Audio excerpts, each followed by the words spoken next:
labda niwasaidie. Ukisikia maandamano yana tafsiri nyingi. Kuna maandamano kwa mujibu wa familia, kuna maandamano kwa mujibu wa darasani, kuna maandamano kwa mujibu wa msikiti, kuna maandamano kwa mujibu wa siku ya Kiyama.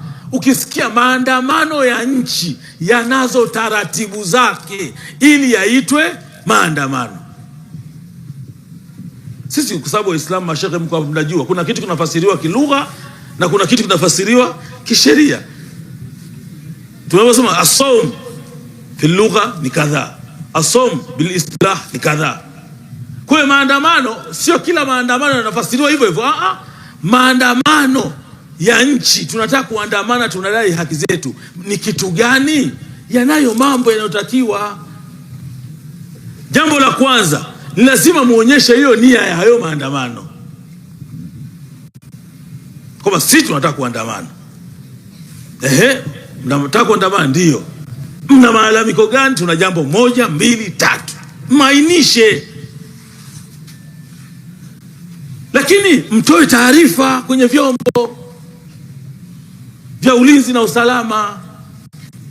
3. Lakini ikiwezekana pia wakati mnatembea kwenye maandamano, basi kiwepo ya kwamba sisi tunachotembea kukinadi na kukibele ni kitu hichi. Lakini maandamano lazima yawe na eneo la kuanzia na eneo yanayokwenda kumalizikia. Kwa haya niliyoeleza kwamba haya ndio maandamano, tuulizane hapa, yale ya tarehe 29 unayapa jina gani?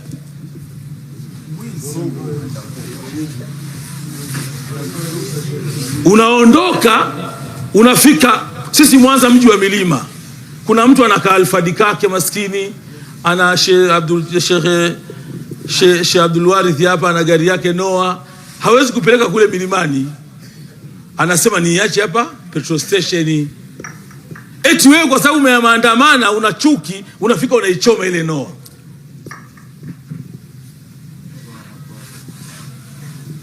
Jamani, qulil haq walau kana, tuseme ukweli. Shekhe wangu hapa anasema qulil haq walau kana kusharira. Unafika, taarifa tulionayo, mkuu wa wilaya yuko hapa, zaidi ya magari 70 yamechomwa Mwanza. Halafu anatokea mtu anasema watu wameuawa. Hivi jamani, kuna mtu anaridhika mtu afe? Sisi katika Uislamu kuua ni jambo baya kabisa. Yako maneno Mungu anasema, man qatala mu'minan muta'ammidan fajazauhu jahannam khalidan fiha wa ghadiba Allahu alayhi wa la'anahu wa a'adda lahu adhaban alima. Sisi katika Uislamu waje na adhabu 5. Man qatala mu'minan muta'ammidan fajazauhu jahannam, mwenye kuua kwa maksudi malipo yake moto wa jahannam. 2, khalidan fiha, ataishi humo milele. 3, wa ghadiba Allahu alayhi, Mungu amemghadhibikia. 4, wa la'anahu, Mungu amemlani.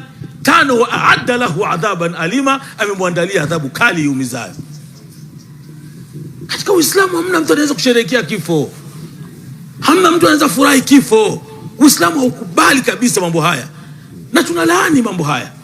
Lakini uuaji huu wa kumpiga mtu umetokana na nini?